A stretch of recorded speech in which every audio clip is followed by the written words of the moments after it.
So it seems some are saying that Microsoft is delivering the mixed messages yet again. You've got Phil Spencer citing that there is no red line. Everything is a go. Nothing is off the table. Anything and everything can go. You've got the PlayStation community port begging like there's no tomorrow because they are starving for something that isn't basically the games that they've got. They're looking for something original, something unique, something cool, like Indiana Jones.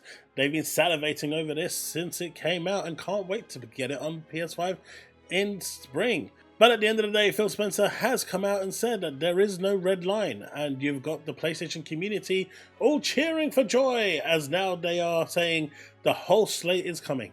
All while we've always known and have now had it confirmed that it is and will always be, at least for the time being, until further notice, and at the end of the day, as far as I'm concerned, until anyone says anything, this is basically the gospel point. It is a case-by-case basis, and generally, that means that legacy titles are a go, I guess. That's where it's pointing at, but anything outside of that is going to be considered to see what it will mean to the brand. Unless it's down to Satya Nadella, then obviously we know where he stands. But you know what? Let's have the drop and let's get into it.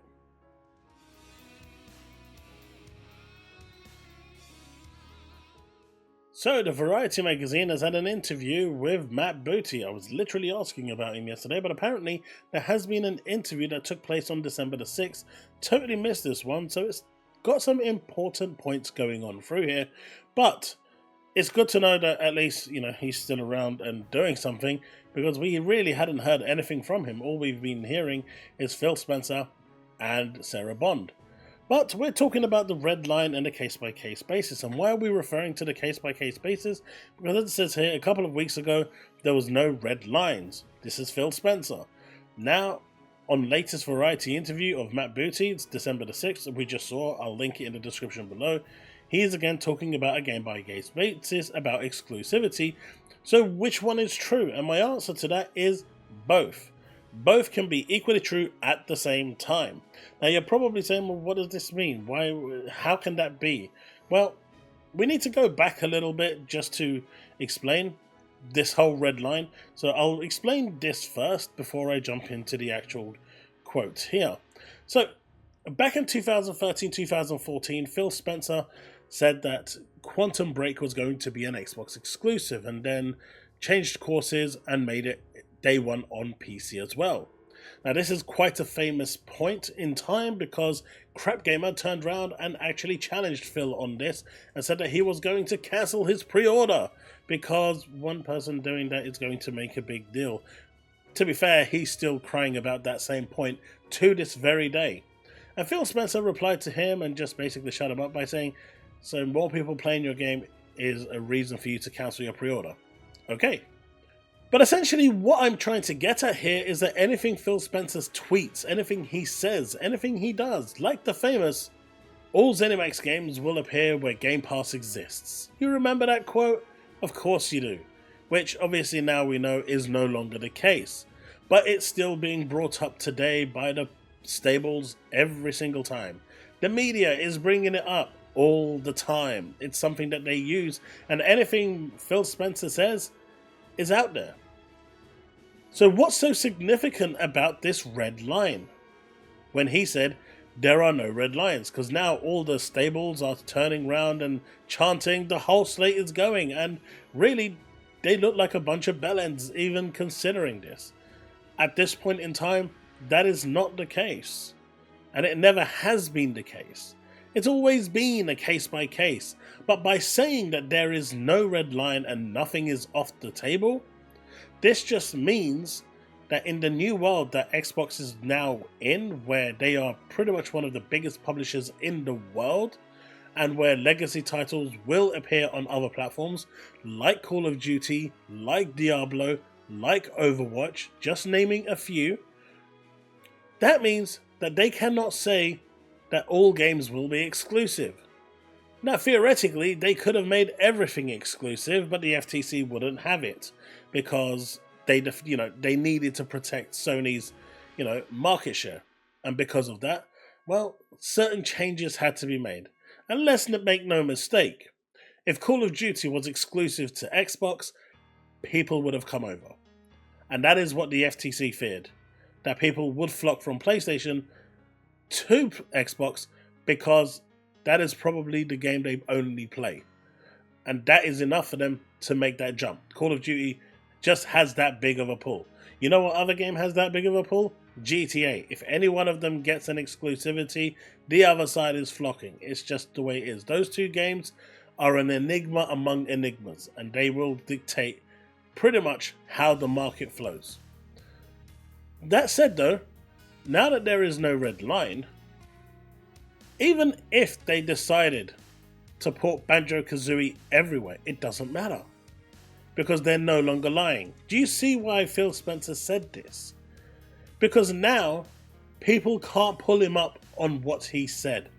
People can't pull him up and say, well, you said X, Y, and Z, and now X, Y, and Z is going here and there. But you get the point. Now, no matter what happens, Phil Spencer now has complete Stonewall response. There are no red lines. That doesn't mean, however, that all games are going to go. And as you see here, as with Black Ops 6, Microsoft is making Great Circle available to subscribers of Xbox Game Pass for no additional charge, an attempt to mimic Netflix's model. They also did the early access, which you can pay $25 for if you wanted to get early access. The indie game will remain an Xbox and PC exclusive until it comes to PlayStation in spring 2025. Now this is the neat part about this. The game's first round of downloadable content DLC, first round, which means there is going to be more, at least there's plans for more, is set to release at an unspecified date in the new year. I'm really happy about this because I think this is if you've seen my top 10, you should check it out, but this is definitely in my top 10. But it's great to know that there's not just one set of DLC content coming for this game, there is more, and that's now an official confirmation. But Matt Booty says, we are very much making the exclusivity and windowing, the windowing being the timed exclusivity for games like Indiana Jones, which Phil Spencer already explained that the subscription model makes it very difficult with the Marvel contract in order to basically comply, in order to live up to it. We've already seen Spider-Man struggling to keep up with, the Marvel contract, and they've had to cancel 3 DLCs because of it and focus on porting the game over to PC as quick as possible in order to make sure that that contract is completed. Decisions on a game-by-game basis, Booty says, and that's the end of it right there. This just reaffirms everything that I've been saying during my streams, everything I've said in my videos, and everything I've said on social media. It will always be a game-by-game basis, but by Microsoft, or Phil Spencer in particular, saying that there is no red tape and more games will go, of course they're going to go. The next Overwatch is going to go. The next Diablo is going to go. The next Call of Duty is going to go. But there will be exclusive games, and whether they're timed exclusive or they're going to be, exclusive for a year or just indefinitely exclusive is going to be decided on a case by case. He says, and each of our studios is in a little bit of a different position because it matters how the game does and how, what their return is. There's also the production timeline on a game, so the decision on spacing comes there first. It's going to be interesting to see if Starfield actually gets announced this year on PlayStation. If it doesn't get announced at the Game Awards, I just don't see it getting announced at all. But then again, it's also going to be really great to see how much of a hypocritical donkey these ponies actually are when they start cheering for Starfield. If it actually goes. We want to make sure there's a great experience for our Xbox players, and then the gap between. Basically, Xbox players get to get the game first, on Game Pass, day one, you play it first. When it becomes available on PlayStation. That's what they mean by the gap between. So PlayStation players can wait anywhere between 3 months, 6 months, year, before it lands there. It's as much a production decision as it is anything else. So the whole production line dictates whether the game is going to be ported entirely. This is a game that was in production before we acquired Bethesda even, and that is correct because in 2009, when Todd Howard pitched the idea, LucasArts said no due to the fact that they couldn't come to an understanding with the publishing rights. But then in 2019, Todd Howard reached out to an old friend that worked as a Sony exec who then worked at Disney, and they made it work. And obviously this game was originally supposed to be on PlayStation before Microsoft bought ZeniMax and said, nope, it's going to be an Xbox exclusive. And then they went back on it after they realized that the contract that Marvel offered really was as bad as the ones that leaked from the Insomniac deal, right? But that is where we're at right now with this. And it's pretty much clear that the red line talk is all a smokescreen. At the end of the day, if it's left down to Satya Nadella, Amy Hood, Tim Stewart, I'm pretty sure they would want Microsoft to go third party because they are right now the biggest and strongest third party out there, in my opinion. They have all the, the majority of the biggest collection of third party titles. In fact, when you think about the biggest games, the only ones that they're actually missing are Fortnite and Roblox. Everything else they've kind of got under their wing. I guess FIFA as well would probably be another one that they don't have, a football game, but you get the gist I'm trying to make. The amount of games and publishers that they have, especially with Activision and Blizzard, a lot of those games are legacy titles that have been multi-plat and should remain. Of course, Kadokawa's coming along and Sony are likely to pick that up, and it's going to be interesting to see what happens there and the power shift when Sony does make those games exclusive, because I do believe that they will, and they're well within their right to do so, and I don't think anyone has a right to complain.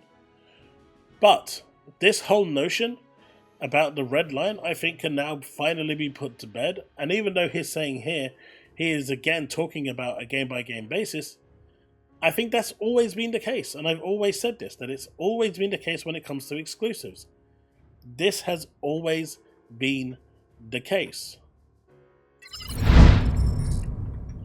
So what's the net result of this? Well, you've got the stables now, licking their cubes, losing their minds because Indiana Jones is a phenomenal game and they are really upset that they don't have this game. They are actually losing their mind. They literally are. And we've seen it, right? It's all over social media. They are actively losing their mind in this.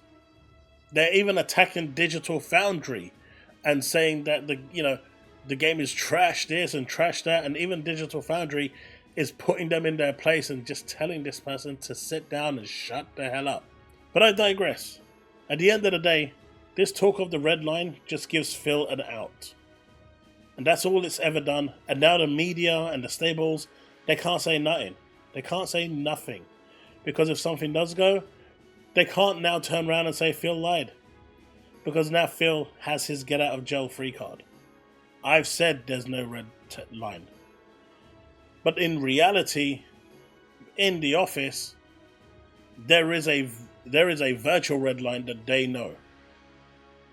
And as you look at it, it's pretty much ingrained that everything will be a case-by-case basis.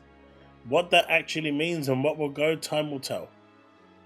But in the end, the one thing you have to know and have to kind of understand that if you are an Xbox customer, an Xbox gamer, whether you play on PC, on the cloud, or on the console, via Game Pass Ultimate, you are going to get those games first, day and date. You are going to get them before Nintendo, you are going to get them before PlayStation, and I'll be straight with you, I ain't waiting 3 months, 6 months to play a game. Sure, some games take me a long time to play, but I want to play those games at the time of inception, especially if I'm interested in it. That's why I have all consoles. But that's me. Let me know what you think in the comment section below. Let's have that discussion, and I will see you in the next one. As always, remain legend.